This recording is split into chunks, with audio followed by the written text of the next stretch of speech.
رہی تھی، چیخ رہی تھی۔ ایسے وقت میں اللہ تبارک و تعالی نے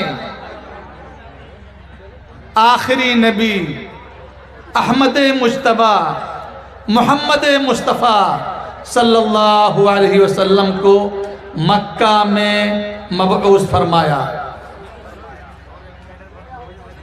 اس وقت جو سب سے پہلی آیت کریمہ نازل ہوئی وہ آیت کریمہ تھی علم سے متعلق، تعلیم و تعلم سے متعلق۔ غار حرا میں جو آیت کریمہ 5 آیتیں نازل ہوئیں وہ آیتیں کیا تھیں؟ اقرا بسم ربک الذی خلق، خلق الانسان من علق، اقرا وربک الاکرم الذی علم بالقلم علم الانسان ما لم یعلم۔ عزیز دوستو اور بھائیو، میرے عزیز بچوں نونہالو، غور سے سنو۔ اتنی ساری برائیاں تھیں، اللہ تبارک تعالیٰ نے جو آیت کریمہ نازل کی وہ آیت کریمہ کیا تھی؟ علم سے متعلق۔ پڑھو، سیکھو اللہ تبارک تعالیٰ کے نام سے جو کہ تم کو پیدا کیا ہے، جس نے علم سکھایا قلم کے ذریعے۔ یعنی تمام برائیوں کی جڑ، تمام برائیوں کا سرچشمہ کیا ہے؟ جہالت، نادانی، عدم معرفت، عدم شعور۔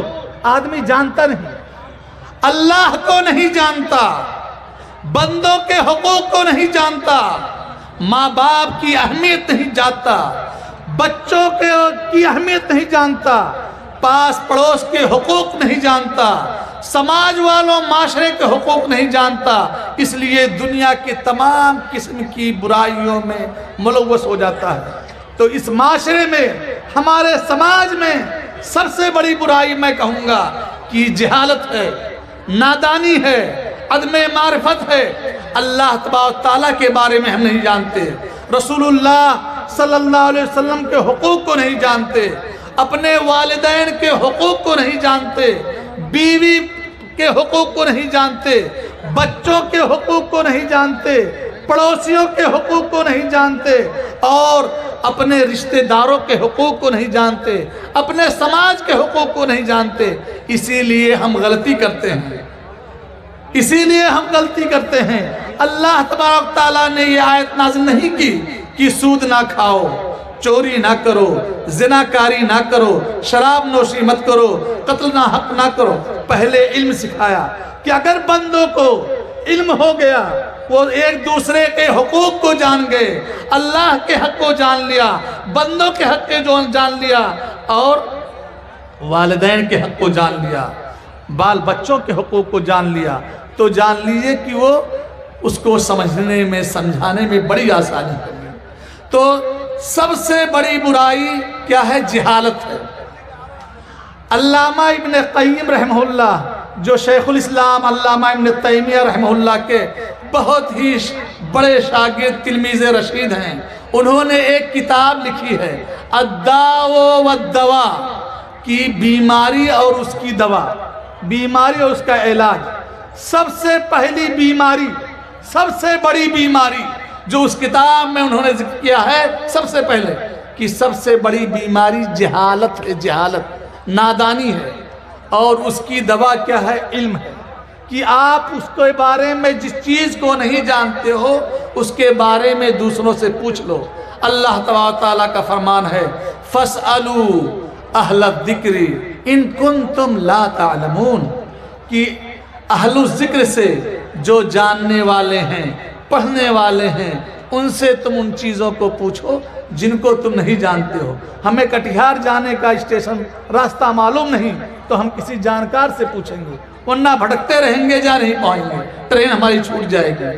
تو جو شخص جاہل ہوتا ہے وہ اپنے جان کا بھی دشمن ہوتا ہے، دوسروں کی جان کا بھی دشمن ہو جاتا ہے۔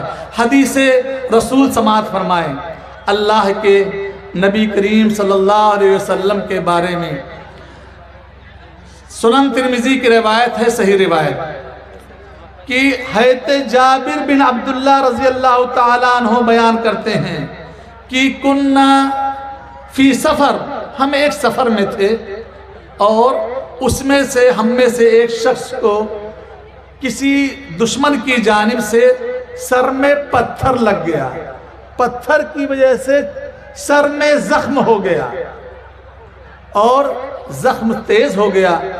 وہ آدمی ان کو احتلام ہو گیا، غسل کی ضرورت پڑی، تو انہوں نے اپنے ساتھیوں سے پوچھا کہ کیا مجھ کو غسل کرنا ضروری ہوگا؟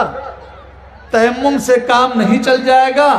ساتھی لوگ جو جانتے نہیں تھے انہوں نے کہا نہیں، تمہیں سر میں چوٹ لگی ہے، کوئی بات نہیں، تم کو غسل کرنا ہی پڑے گا۔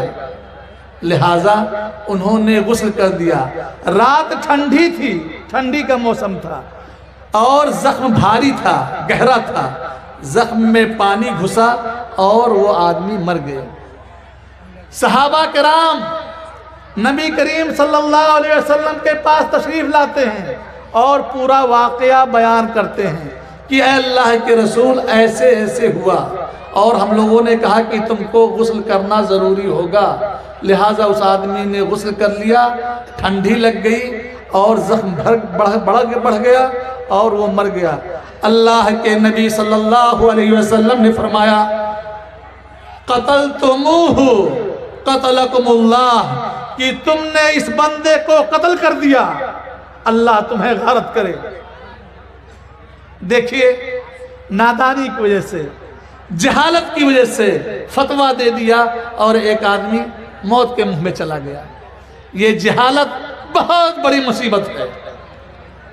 ان کو چاہیے تھا، اللہ کے نبی صلی اللہ علیہ وسلم کہتے ہیں اگر ان کو معلوم نہیں تھا تو پوچھنا چاہیے تھا دوسروں سے، جانکاروں سے مسئلہ پوچھنا چاہیے تھا کہ اگر کسی کے جسم میں زخم ہے، بیمار ہے، پانی چھونے کی وجہ سے اس کے مرض بڑھ جائے گا تو وہ تیمم کرے گا، اس کو غسل کرنا ضروری نہیں ہے، تیمم کرنے سے ہو جائے گا۔ یہ کس نے کہا کہ اس کو غسل کرنا ہے؟ لہٰذا کہ جو جاہل ہوتا ہے نادانی کی سبب سے اپنے جان کا دشمن ہو جاتا ہے اور دوسروں کے جان کا بھی دشمن ہو جاتا ہے۔ میں نے یہ مثال بتائی دوسرے کے جان کی، اب اپنے جان کی بھی مثال سنیے اللہ کے رسول صلی اللہ علیہ وسلم کی حدیث سے۔ ایک آدمی تھا، اس نے 99 قتل کر دیا، 99 لوگوں کو ناحق ذبح کر دیا، لیکن اس کو احساس ہوا اپنی غلطی کا، اپنی کوتاہی کا کہ مجھ سے غلطی ہوئی، اللہ سے میں توبہ کروں، استغفار کروں۔ چنانچہ اس نے پوچھا کہ کوئی عالم دین ہے جس سے میں یہ پوچھوں کہ کیا یہ گناہ میرا معاف ہو سکتا ہے یا نہیں؟ لوگوں نے اس کو ایک راہب کا پتہ بتا دیا۔ راہب کہتے ہیں جو کٹیا میں بیٹھ کر کے کسی کونے میں بیٹھ کے اللہ کی عبادت کرے۔ علم نہیں تھا اس کے پاس، چنانچہ یہ قاتل اس راہب کے پاس گیا، راہب سے مسئلہ پوچھا کہ میں نے 99 لوگوں کو قتل کر دیا ہے، حل لی من توبہ، کہ کیا میرے لیے توبہ کی گنجائش ہے؟ راہب عبادت گزار تھا، علم نہیں تھا، جانتا نہیں تھا، شریعت کے احکام و مسائل کو جانتا نہیں تھا۔ اس نے کہا لیس لکا من توبہ، تم 99 لوگوں کا قتل کر کے آئے ہو، تمہارے لیے توبہ کہاں ہے؟ تمہارے لیے کوئی توبہ نہیں ہے۔ وہ آدمی غصے میں آیا، اس کا بھی سر قلم کر دیا۔ کتنا ہو گیا؟ 100 لوگوں کو قتل کر دیا۔ اس کے بعد پھر دیکھیے گناہ پہ گناہ کرتا جا رہا ہے، لیکن اس کے دل میں ہے کہ مجھ سے غلطی ہو رہی ہے اور وہ پوچھنا چاہ رہا ہے مسئلے کو۔ کہا کہ کسی آدمی کو بتاؤ میں توبہ کرنا چاہتا ہوں۔ لوگوں نے کہا کہ فلاں آدمی ہے، وہ عالم ہے، بہت بڑا عالم ہے، حدیث میں آتا ہے عالم و اہل الارض، مجھے دنیا کا جو سب سے بڑا عالم ہے اس کے پاس لے چلو، اس کا پتہ بتاؤ، میں اس کے پاس جاؤں گا تاکہ ہمارے مسئلے کا حل بتا سکے۔ چنانچہ لوگوں نے بتایا کہ فلاں آدمی ہے، اس کے پاس جاؤ۔ وہ قاتل گیا اس آدمی کے پاس، عالم کے پاس۔ اس نے کہا کہ میں نے 100 قتل کیا ہے، کیا میرے لیے توبہ کی گنجائش ہے، امکان ہے؟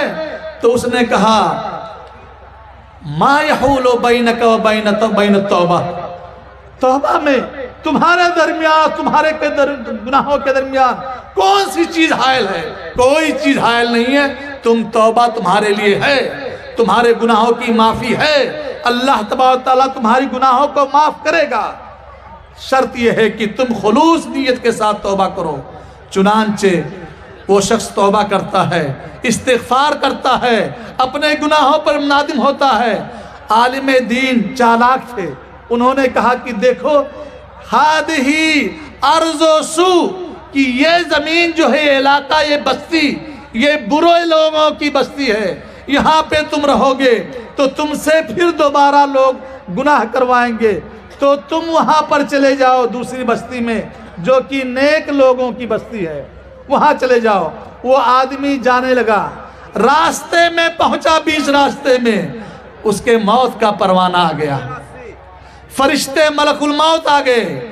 رحمت کے فرشتے ایک ہوتے ہیں اور ایک عذاب کے فرشتے، دونوں فرشتے آپس میں لڑنے لگے، اس کی روح قبض کون کرے گا؟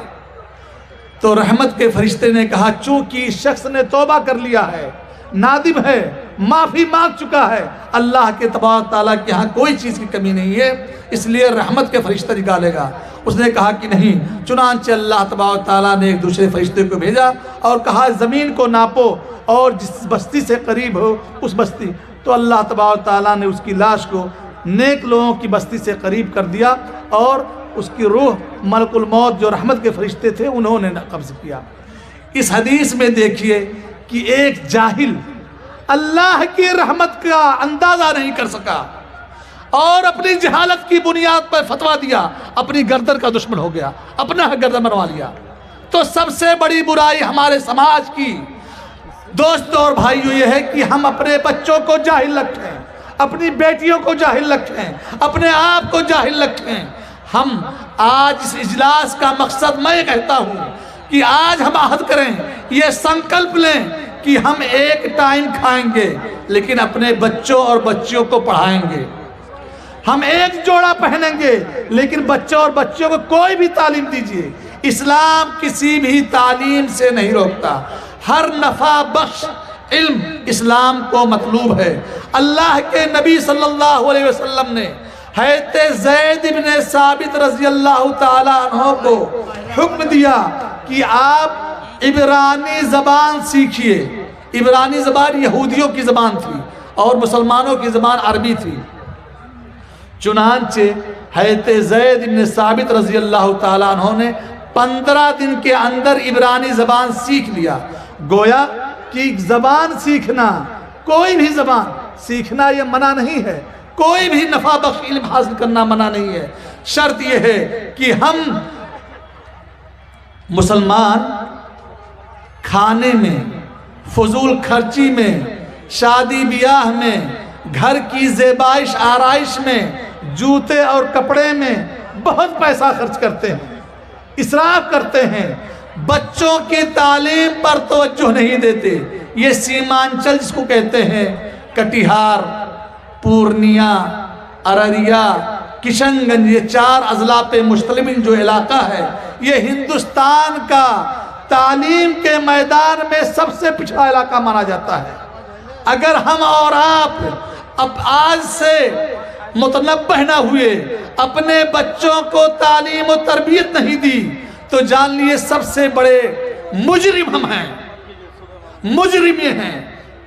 ہم ایک ٹائم گوشت نہ کھائیں، مہینے میں صرف ایک دن گوشت کھاؤ، ایک دن بریانی کھاؤ، روز بریانی، ہفتے میں بریانی کھانے کی ضرورت نہیں ہے۔ اپنے بچوں کو پڑھاؤ، پڑھائی پہ خرچ کرو، وہ بچے آپ کے لائق و فائق بنیں گے، آپ کا نام روشن کریں گے، آپ کے لیے صدقہ جاریہ بنیں گے، آپ کے لیے آپ کا بچہ، آپ کی بچی وہ صدقہ جاریہ بنیں گی، بینک بیلنس بنیں گی۔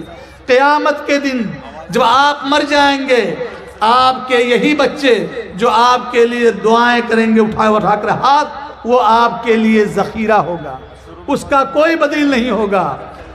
اور اللہ کے نبی صلی اللہ علیہ وسلم نے فرمایا، صحیح مسلم کی روایت ہے، اذا مات ابن آدم انقطع عنہ عملہ الا من ثلاث، صدقۃ جاریہ، علم ينتفع بہ، ولد صالح يدعو لہ، کہ جب بندہ مر جاتا ہے تو اس کے تمام اعمال کا سلسلہ منقطع ہو جاتا ہے، مگر تین چیزیں ایسی ہیں کہ جن کے کرنے کا ثواب بعد میں ہی ملتا رہتا ہے۔ ایک ہے صدقہ جاریہ۔ صدقہ جاریہ کا مطلب ہے کہ آپ نل لگوا دیجئے، کنواں لگوا دیجئے، مسجد بنوا دیجئے، یہ مسجد کا کام کے لیے ہو رہا ہے، آپ دل کھول کے چندہ دیجئے، یہ آپ کے لیے صدقہ جاریہ ہوگا۔ اور علم ينتفع بہ، آپ نے کوئی مدرسہ کھول دیا، کوئی کالج کھول دیا، کوئی ٹیکنیکل سینٹر کھول دیا جس سے بچے فائدہ اٹھا رہے ہیں۔ تیسری چیز جو سب سے اہم ہے، ولد صالح يدعو لہ، کہ وہ بچے نیک اولاد جو آپ کے لیے آپ کے مرنے کے بعد دعائیں کرے، وہ دعائیں آپ کو فائدہ پہنچائیں گی۔ لیکن ہم ہیں اور آپ کہ دنیا کو سوچتے ہیں، آخرت کو اور دیر پا زندگی کو نہیں سوچتے ہیں۔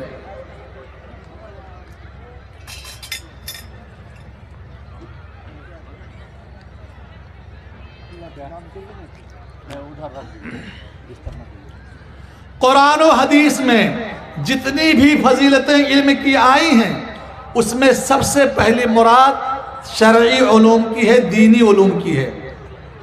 دینی علم اتنا حاصل کرنا ہر بچے ہر بچی کے لیے، ہر مسلمان مرد اور عورت کے لیے ضروری ہے، جتنے پہ کہ وہ اپنے اسلام پر، اپنے دین پر عمل کر سکے۔ جیسے وضو کا طریقہ، غسل کا طریقہ، نماز کا طریقہ، روزے کا طریقہ وغیرہ جانتا ہو، اس کو کوئی کمی نہ آئے، اتنا علم ہونا ضروری ہے۔ تو جب اتنا علم ہوگا تو آپ اولاد کے حقوق، بچوں کے حقوق، ماں باپ کے حقوق، پڑوسیوں کے حقوق، اللہ کے حقوق، اللہ کے رسول کے حقوق یہ معلوم ہوگا تو آپ کا بچہ انشاءاللہ نیک اور صالح ہوگا، اور یہ نیک صالح بچہ جو دعا کرے گا آپ کے لیے بینک بیلنس کا کام دے گا۔ تو آج ہم عہد کریں، تمام ماں بہنوں بھائیوں سے گزارش ہے کہ ہم آج سے عہد کرتے ہیں کہ ہم اپنی کمائی کا ایک خاص حصہ متعین کریں کہ اپنے بیٹے اور بیٹیوں کو پڑھائیں گے جس قدر ممکن ہو سکے۔ دوسری بیماری ہمارے سماج میں جو ہے وہ ہے شرک کی بیماری۔ اللہ تبارک تعالیٰ نے جب پہلی آیت نازل کی اقرأ بسم ربک الذی، اس کے بعد علماء کرام موجود ہیں، پوچھئے دوسری آیت کریمہ جو نازل ہوئی، یا ایہا المدثر قم فانذر وربک فکبر وثیابک فطہر والرجز فہجر۔ اللہ تبارک تعالیٰ نے یہ آیت کریمہ نازل، 5 آیت کریمہ سورہ مدثر کی۔ اے کپڑا اوڑھنے والے، قم فانذر، کھڑے ہوئیے اور لوگوں کو دعوت و تبلیغ کیجئے، ڈرائیے شرک سے، اللہ تبارک تعالیٰ کی توحید کی طرف بلائیے۔ وَرَبَّكَ فَكَبِّرْ، اپنے رب ہی کی تکبیر کیجئے، انہی کی بات کیجئے۔ وَثِيَابَكَ فَطَهِّرْ، اپنے کپڑوں کو پاک صاف رکھیے۔ وَالرُّجْزَ فَهْجُرْ، اور گناہ کے کاموں کو، شرک کو، بت پرستی کو چھوڑ دیجئے۔ دیکھیں یہاں پر دوسری آیت جب نازل ہوئی تب بت پرستی کا چھوڑنے کا حکم آیا۔ پہلے جہالت کو دور کرو، پھر شرک کو دور کرو، شرک نہیں۔ اس روئے زمین پر سب سے بڑا گناہ، سب سے بڑی معصیت اللہ تبارک تعالیٰ کے ساتھ شرک ہے۔